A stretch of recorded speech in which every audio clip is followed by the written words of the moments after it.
نوری نەمر لە نووسینی محەممەد فەتحوڵڵا گولەن، خوێندنەوە هیوا کۆی، خوێندنەوەی ئایەت و حەدیث محەممەد عەبدولغەنی. چەند تایبەتمەندیەکی گرنگی تەبلیغ. چەند تایبەتمەندیەکی گرنگ هەیە لە تەبلیغدا کە پێشتر تیشکمان خستە سەر هەندێکیان. با ئێستاش بە باسکردنی پوختەیەک سەبارەت بەوانە و تیشە خستنە سەر ئەو بابەتانەش کە لێیان نەدواوین بابەتی تەبلیغ بە پایان بگەێنین.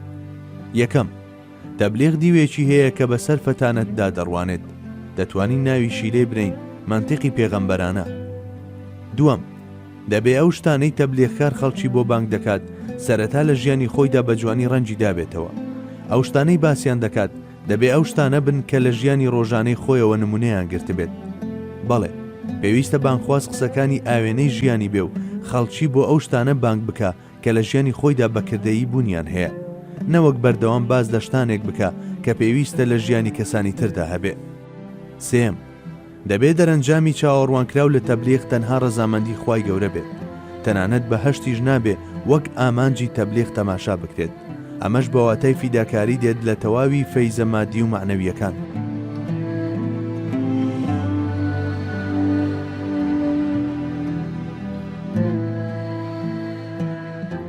باشناسینی تاکەکان. یەکەم، بریتیە لە فەتانەتی ناوەچی. ڕوویەکی تری تەبلیغی پێغەمبەری خوا عەلەیهی سەڵاتی وەسەلام ئەو ڕوویە کە بەسەر فەتانەتدا دەڕوانێت. بەڵام دەبێ ئەوە بزانین کە فەتانەت تەنها بریتی نییە لە کایەیەکی مەنتیقی وشک، بەڵکو بریتیە لە پرۆسەیەکی معنەوی وەها کە لە ڕووکەشەوە بۆ قوڵایی ناخ و لە دنیاوە بۆ دواڕۆژ درێژ دەبێتەوە. مرۆڤ وەک چۆن خاوەن ڕەهەندێکی عەقڵانیە، وەهاش خاوەنی ڕەهەندی هەست و سۆزە. ئەوانەی تەنها ڕوو بە عەقڵ و مەنتیقی مرۆڤەکان دەدوێن و ژیریان بە تاکە لێکدەرەوەی تەواوی کایەکانی ژیان قبول کردووە، دەبینی تووشی پەرێشانی و بێچارەیی دەبن کاتێک ڕووبەڕووی بچووکترین کەلێن دەبنەوە لە دنیای هەست و سۆزدا. لەو لاشەوە ئەوانەی بەتەنیا لە ڕوانگەی هەست و سۆزەوە هەڵسەنگاندن دەکەن، دەبینی بەرامبەر لێکدانەوە عەقڵیەکان تووشی نوشوز دێن. بەڵام ئەوە تەنها حەزرەتی موحەممەدە صلی الله عەلەیه وسەلەم کە لە یەککاتدا لەگەڵ مشاهدە و محاکەمە و هەستەوەرە ناوەچیەکاندا دەدوێ و لە چوارچەوەی بانگەوازەکەیدا جێی هەمویانی کردوێتەوە. مامەڵەی پێغەمبەری خوا عەلەیهی سەڵاتی وەسەلام سەرەتا لە ڕێگەی ئەو شتانەوە بوو کە بەچاو دەبیندان، ئەو جا نمونەی لەسەر دەهێنانەوە و لەم ڕێگەیەوە ڕێچکەی بەرەو ڕوحەکان لێدەدا. عەقڵی بەکارهێنا و عەقڵی بەرامبەرەکەیشی دەخستە کار، گرنگی بە داوەری ژیری دەدا و بە شێوەیەکیش ویژدانەکانی دەدواند. هەر کەس دەنجی ئەوی لە ویژدانیدا ببیستایە، بە جارێک بازی دەدایە پێش ئەوانەشەوە کە دەیانویستن هە لە ڕێی ویژدانەوە بگەن بە حەقیقەت و خۆی لە پاڵکانیاوە سازگارەکەی حەقیقەتدا دەبینیەوە. کەسانێکی وەک باسکال و بێرگسۆن کە لە ڕێی حەدس ئینتوێشنەوە هەوڵی دۆزینەوەی خۆیان داوە سەرەڕای ئەوەی کە ئەم بابەتە کایی پسپۆری خۆشیانە، کەچی هێشتا بە چەندین قۆناغ لە دوای ئەو هاوڵانەوەن کە پێغەمبەری خوا عەلەیهی سەڵاتی وەسەلام هەناسەی ژیانی بەبەرداکردوون و پێیگەیاندون. ئەوە با لەو لاوە بوەستێت کە بەراوردکردنیان لە بواری فەزیلەتی ڕەها و گشتیدا تەنانەت لەگەڵ بچووکترین ئیمانداریشدا هەرگیز نەبووە و ناشبێت. بەڵێ، هەروەک چۆن لە هیچ مەیدانێکدا هەرگیزا و هەرگیز ناگەینەوە بە جێپێکانی پێغەمبەری خوا عەلەیهی سەڵاتی وەسەلام، لە بواری فەتانەتیشدا بە هەمان شێوە سەرەتا بە پێشچاوخستنی ڕاستی شتەکان نەیارەکانی دەدا بە چۆکدا. ئەوە تا بە پەنجە ئاماژەی بۆ پتەکان دەکرد و عەقڵی دەدواندن و دەیوت ئێوە چه ئاواتێکتان بەو دار و بەرد و خۆڵەوە بەستووە. دواتریش بە ماهیەتە بێوێنەکەی یان بە پەرجوویەک دەستی ئەو کەسەی دەگرت کە کەمێک پێشتر عەقڵی دواندبوو بەرەو هەرێمی دڵچێشی دەکرد. دواتریش لە سایەی ڕەنگ گرتەیی بە ڕەنجی حوزوری نەبەوی قۆناغێکی تر بەرزی دەکردەوە تا ئەوەی ئوخرەوی بوون لەسەر تاپەی گیانیدا دەنەخشا. با سەیری ڕۆحانی حەزرەتی عومەر ڕەزای خوای لێبێ بە نمونە بهێنینەوە. پێغەمبەری خوا صلی الله عەلەیه وسەلەم بەم شێوەیە لەگەڵی دواوە. بەلامەوە سەیر بوو چۆن کەسێکی خاوەن عەقڵی وەک تۆ لە دەرەوەی بازنەی هیدایەتدا ژیان دەگوزارێنێ. هەرگیز نەدەچوە عەقڵمەوە کە مرۆڤێکی وەک تۆ چاوەڕێی شتێک لەو دار و بەرد و خۆڵە بکات. پێشەکی لەم قسانەدا نرخاندن و ڕێزلێنانی حەزرەتی عومەرمان بەرچاو دەکەوێت. ئەمە سەرباری ئەوەی کە مامەڵەیەکی ڕێزدارانەش لەگەڵ مەنتیق و ژیریدا کراوە. لەم ڕێژەوە پێغەمبەری خوا صلی الله عەلەیه وسەلەم لە ڕۆ مەنتیقەکەوە بە تەواوی مانە حەزرەتی عومەری بەدەستێناوە. بە دوایشدا بە شێوازە بێوێنەکەی خۆی کە لەوەتەی هەبووە کانگای متمانە و دڵنیایی بووە چووەتە دڵیەوە. لە قۆناقی سێمیشدا قوڵی بەندایەتیەکەی ئەوی گەیاندە ئاستێک، ئەو عومەرەی جاران وشترانی دەنایە ژێرباڵی و دەیدان بە زەویدا، و ئێستا لە بەردەم پێغەمبەری خوادا صلی الله علیه وسلم بە ئەدەبەوە چۆکی داداوە و بۆ نواندنی ڕێزی شایەن بەرامبەر ئەو سەروەرە وەک شۆڕەبی خۆی چەماندوێتەوە. بەر لە کۆتایی هاتنی ئەم بڕگەیە نمونەیەکی بەرجەستە دەهێنینەوە و دەچینە سەر لایەنەکانی تر. گەنجێک دێتە خزمەتی پێغەمبەری خوا صلی الله علیه وسلم. هاوڵان بە ڕاشکاوی ناوی ئەم گەنجەیان نەبردووە، بەڵام بە یەخستنی چەند ڕیوایەتێک دەگەینە ئەو ئەنجامەی کە ئەو گەنجە جولەیبی بووە ڕەزای خوای لێبێ. ئەم گەنجە دێتە حزوری پێغەمبەری خوا و دەڵێت: ئەی پێغەمبەری خوا، مۆڵەتم بدە زینا بکەم، چونکە بەڕاستی توانای خۆگرتنەوەم نییە. بێگومان کاردانەوەی ئامادەبوانی مەجلیس جۆرا و جۆر دەبێت. هیوایان تێدا بوو دەیویست دەمی بگرێت و ئاماژەی ئەوەی بۆ بکات کە تۆ چۆن لە بەردەمی پێغەمبەری خواداوە قسەیەک دەکەیت. لەو لاشەوە یەکێکی تر چمکی کراسەکەی بەری ڕادەکێشا و یەکێکی تریش گوڕی دەخواردەوە لێی بدات. لەم نێوەندەدا تەنها کەسێک کە دەنگ ناکات و چاو لە هەموو شتێک دەپۆشێت پێغەمبەری بەشان و شەوکەت و کانیاوەکەی شەفەقەت و بەزەیی دەبێت.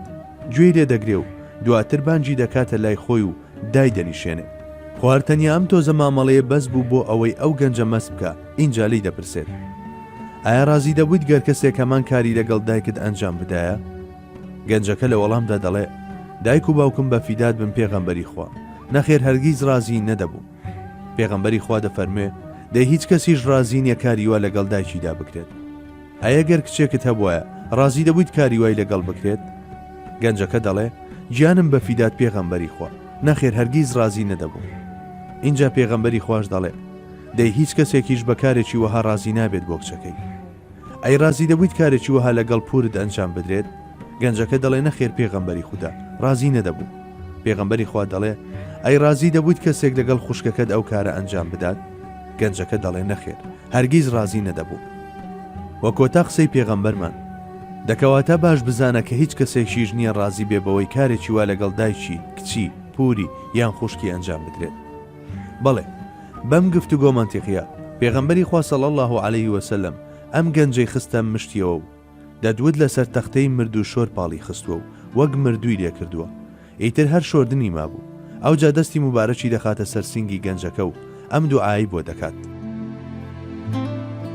اللهم اغفر ذنبه وطهر قلبه وحصن فرجه. خوایە لە گوناهی خۆش بە، دڵی پاک بکەرەوە و دامێنی پارێزراو بکە. لە پاش ئەم دوعایە جولەیبی بوو بە نمونەی داوێن پاچی و عیفەت، بەڵام لەبەر شێوازی ژیانی پێشووی کەس کچی خۆی نەدەدایە تا ئەوەی پێغەمبەری خوا عەلەیهی سەڵاتی وەسەلام میانگیری کردو لە کۆتاییدا جولەیبیش خێزانی پێکێنا.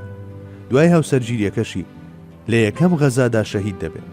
دوای تەواوبوونی غەزاکە پێغەمبەری خوا عەلەیهی سەڵاتی وەسەلام لە هاوڵان دەپرسێت: کەستان کەم نییە؟ ئەوانیش دەڵێن: نەخێرای پێغەمبەری خوا، کەسمان کەم نییە. بە دوای ئەم وەڵامەدا پێغەمبەری خوا صلی الله علیه وسلم دەفەرمێ: بەڵام من کەسێکم دیار نییە. اینجا دەگەڕێت تا جولەیبی بدەدۆزێتەوە. دەبینن 7 کەسی کوشتووە و خۆشی شەهید کراوە.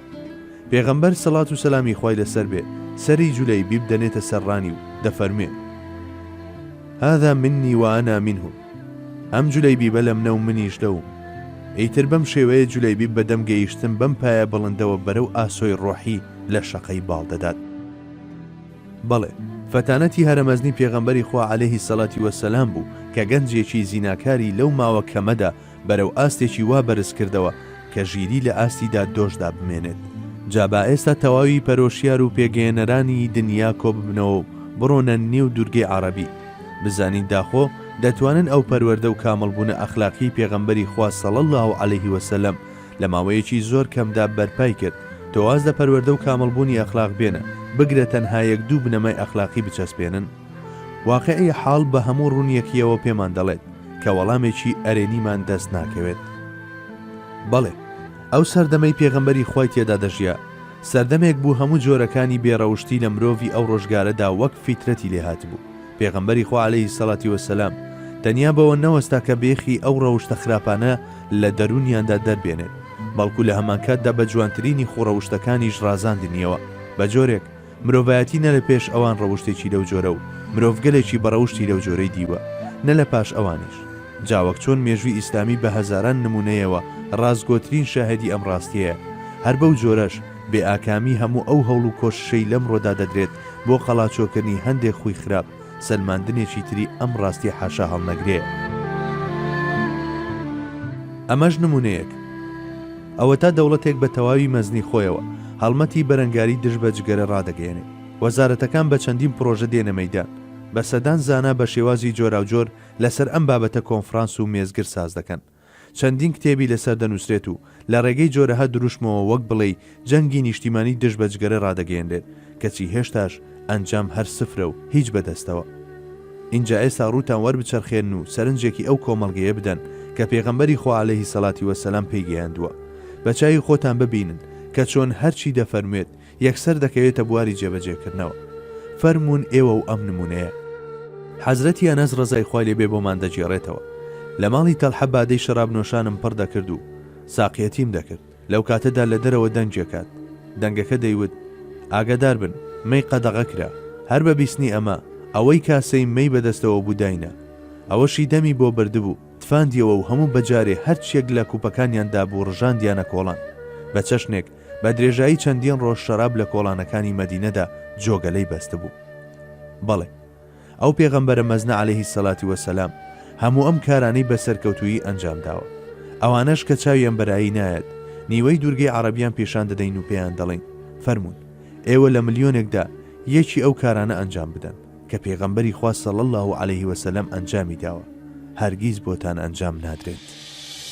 نوری نەمر